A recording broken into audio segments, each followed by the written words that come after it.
আজকের আলোচনার বিষয় চর্যাপদের সাধন তত্ত্ব। আমাদের শরীরে অনেকগুলো নাড়ি আছে, তার মধ্যে তিনটে প্রধান নাড়ি হচ্ছে ইড়া, পিঙ্গলা এবং সুষুম্না।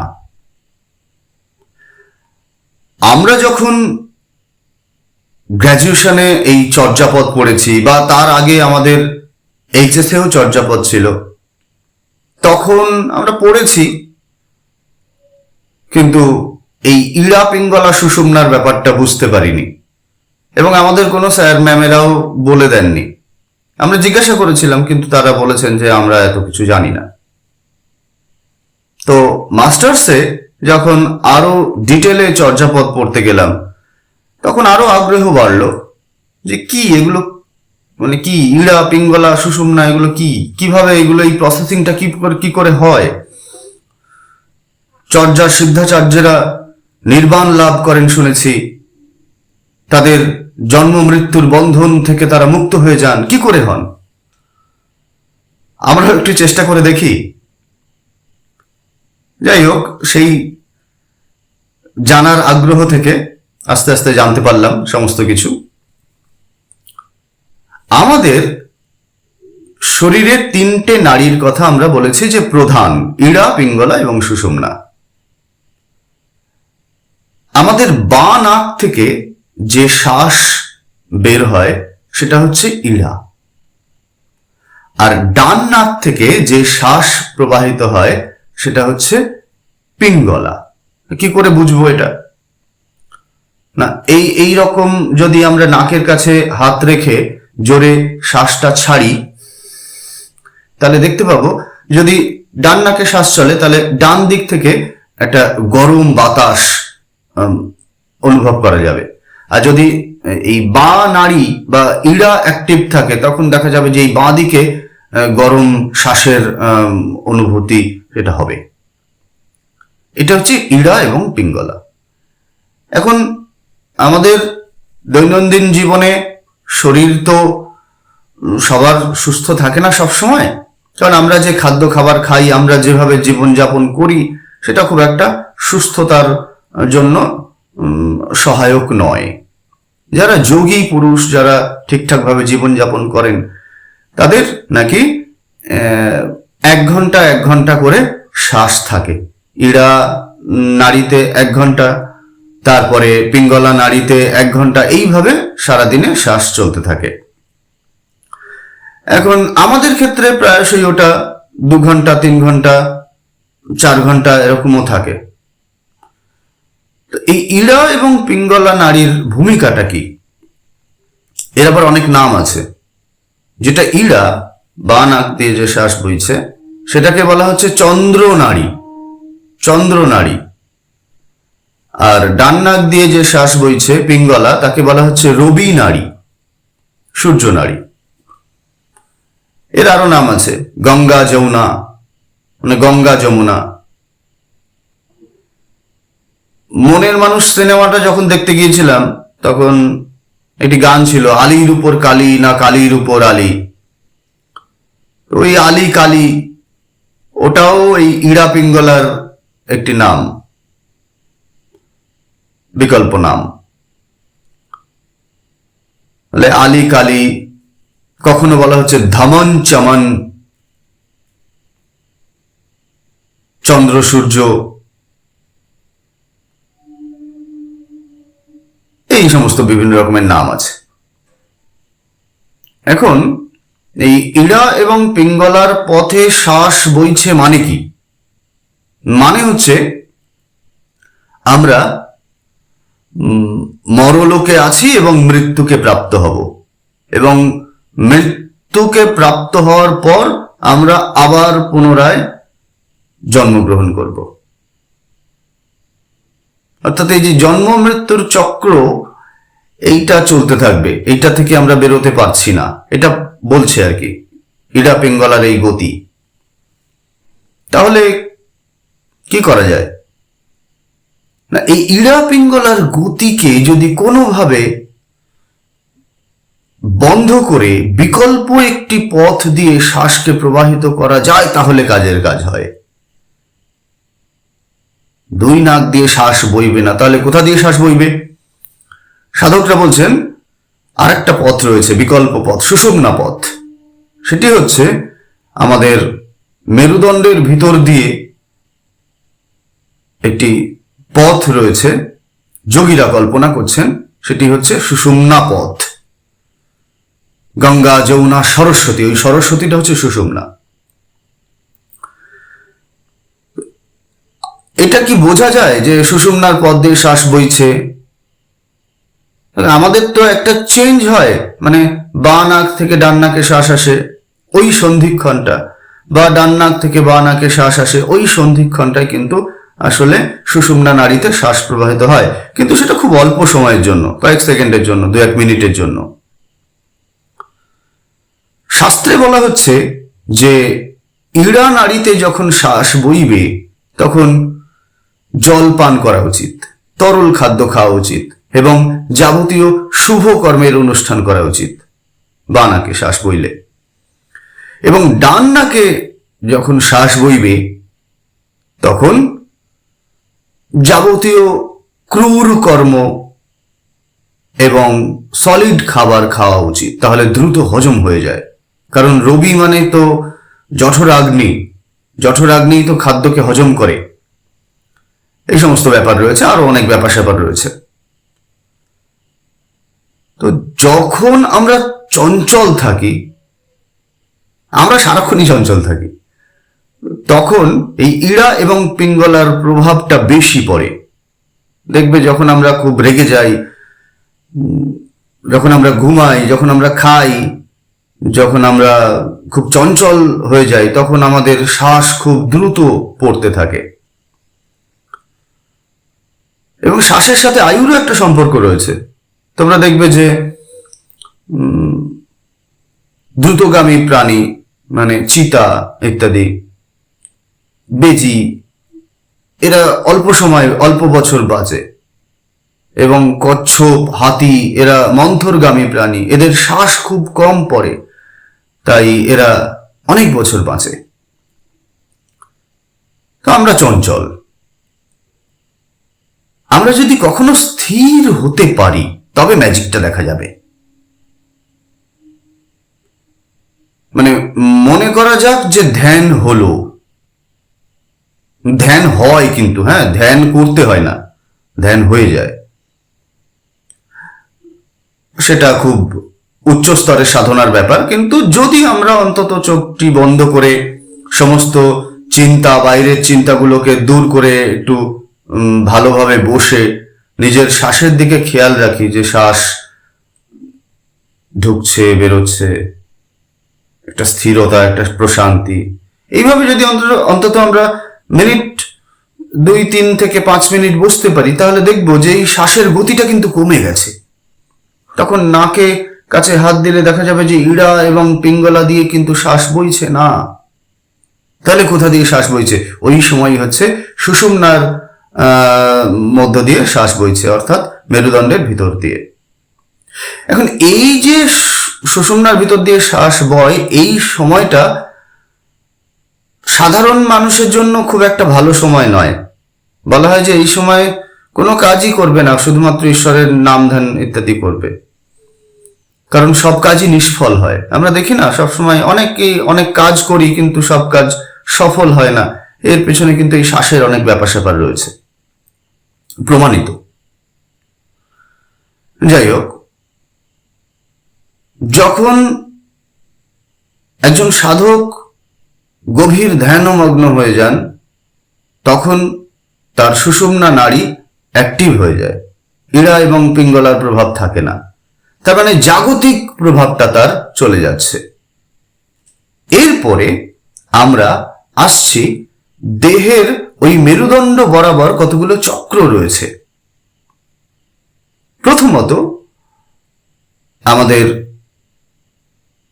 লিঙ্গের নিচে এবং যোনিদেশের নিচের দিকে মূলাধার চক্র রয়েছে। মূলের আধার, বা মহাকুণ্ডলিনী শক্তি বলে একটি শক্তি ওইখানে সুপ্ত অবস্থায়, ঘুমন্ত অবস্থায় থাকে। এক্সট্রিম পাওয়ার। এরপরে নাভির একটু নিচে রয়েছে স্বাধিষ্ঠান চক্র। নাভিতে রয়েছে মণিপুর চক্র। এরপরে হৃদয়ে রয়েছে অনাহত চক্র। তারপর কণ্ঠকূপে রয়েছে বিশুদ্ধ চক্র। এরপর দুই ভ্রুর মাঝখানে রয়েছে আজ্ঞা চক্র। তারপর একেবারে ব্রহ্মতালুতে রয়েছে সহস্রার চক্র। এই সুষুম্না নাড়ির পথে যখন শ্বাস প্রবাহিত হয় তখন কুণ্ডলিনী শক্তি স্বাধিষ্ঠান, মণিপুর, অনাহত, বিশুদ্ধ, আজ্ঞা ইত্যাদি চক্র ভেদ করে সহস্রারে পৌঁছায়। তখন সাধকের এক অনির্বচনীয় আনন্দ লাভ হয়। অনির্বচনীয় আনন্দ। চর্যাপদে তাকে বলা হচ্ছে সহজানন্দ বা মহাসুখ। ওই জন্য ওই সহস্রার চক্রের আর এক নাম হচ্ছে মহাসুখ চক্র।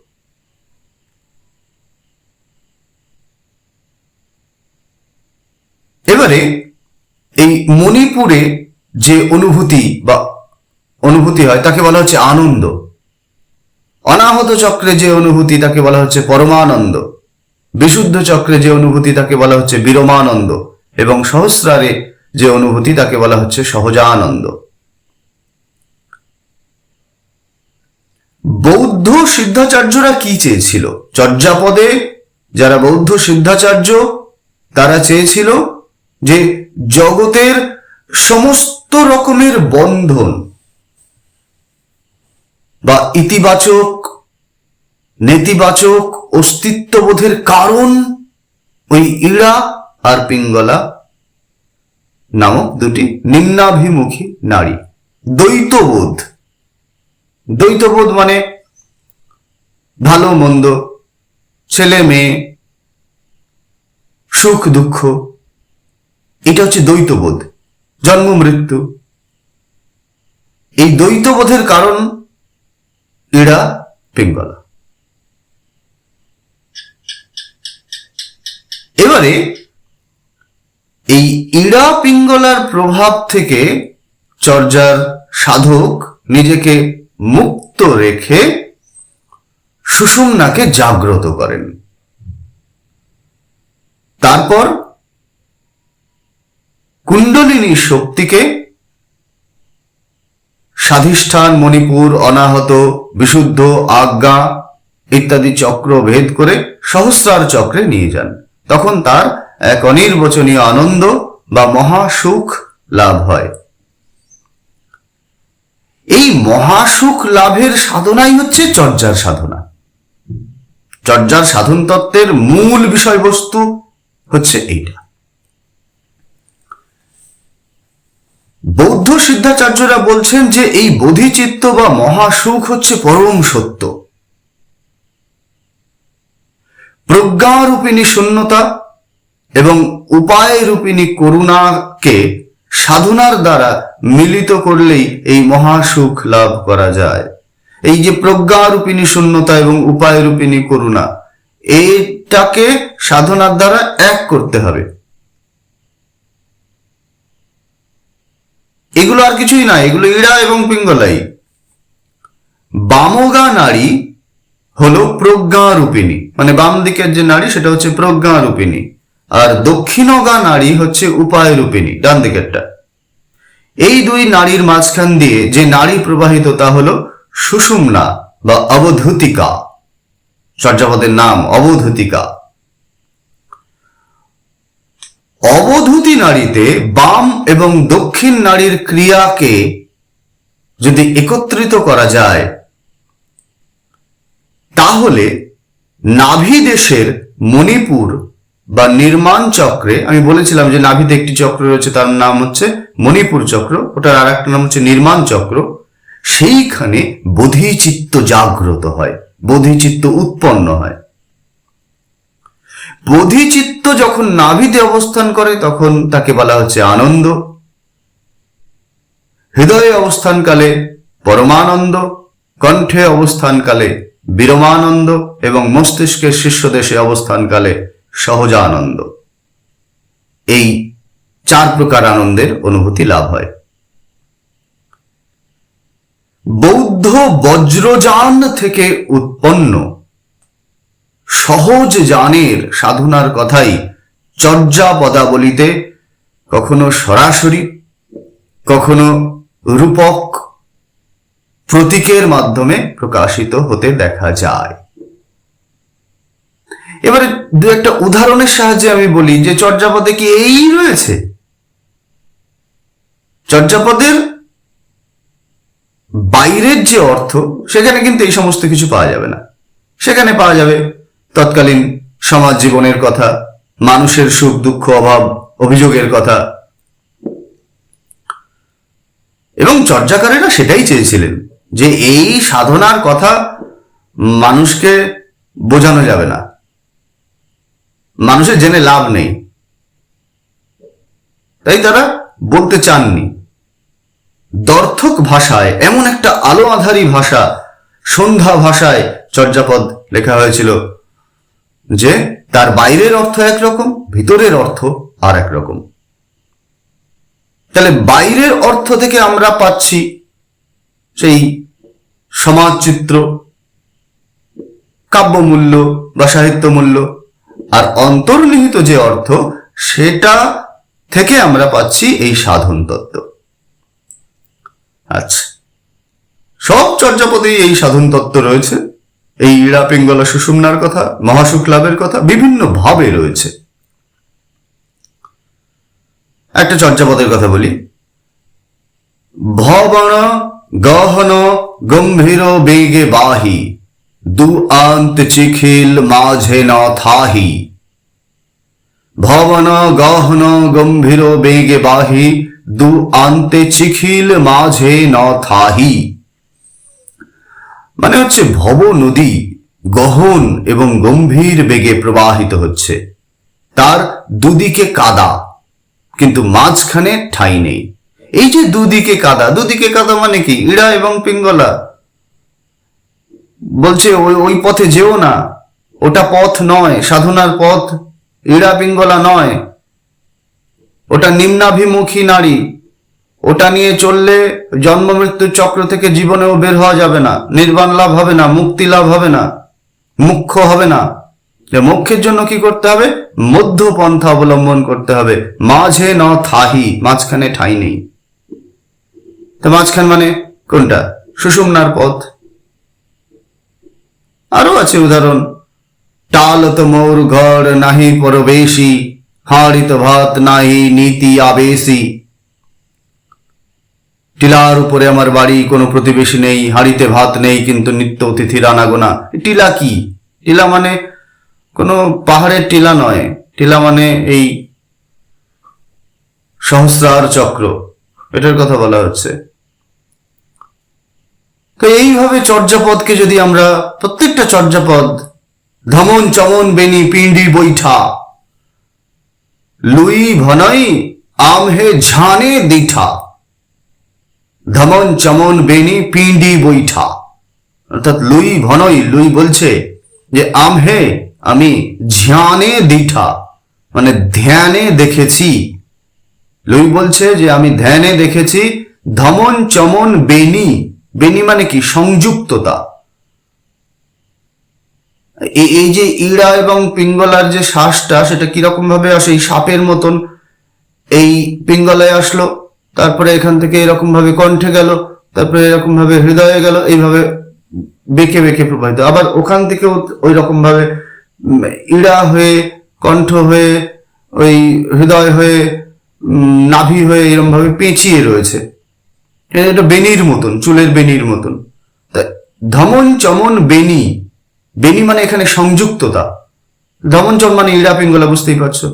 ধমন চমন বেনির উপরে পিণ্ডি বৈঠা, মানে পিঁড়ি পেতে বসেছেন তিনি, তার মানে সেই সুষুম্নার কথাই বলা হচ্ছে। এরকম ভাবে চর্যাপদে যেখানে যেখানে প্রত্যেকটা চর্যাপদে কোনো না কোনো ভাবে এই সাধনার কথাই উঠে এসেছে। তো আসলে এইটাই আমার বলার বক্তব্য ছিল। এটা না জানলে চর্যাপদ পড়ে কোনো লাভ নেই। এটা বুঝতে হবে, প্র্যাকটিক্যালি বুঝতে হবে। চর্যাপদের সমাজচিত্র, চর্যাপদের সাহিত্যমূল্য বা কাব্যমূল্য এবং চর্যাপদের সাধন তত্ত্ব, এই তিনটে হচ্ছে সব থেকে গুরুত্বপূর্ণ প্রশ্ন। যারা অনার্স লেভেলে রয়েছে বা বিএ পাসে যাদের রয়েছে চর্যাপদ, তাদের ওই দুটোই প্রশ্ন আসে, সাহিত্যমূল্য বা কাব্যমূল্য এবং সমাজচিত্র। আর যারা মাস্টার্স লেভেলে রয়েছে তাদের কিন্তু এই সাধন তত্ত্ব খুব ইম্পর্টেন্ট প্রশ্ন এবং ওগুলো রয়েছে।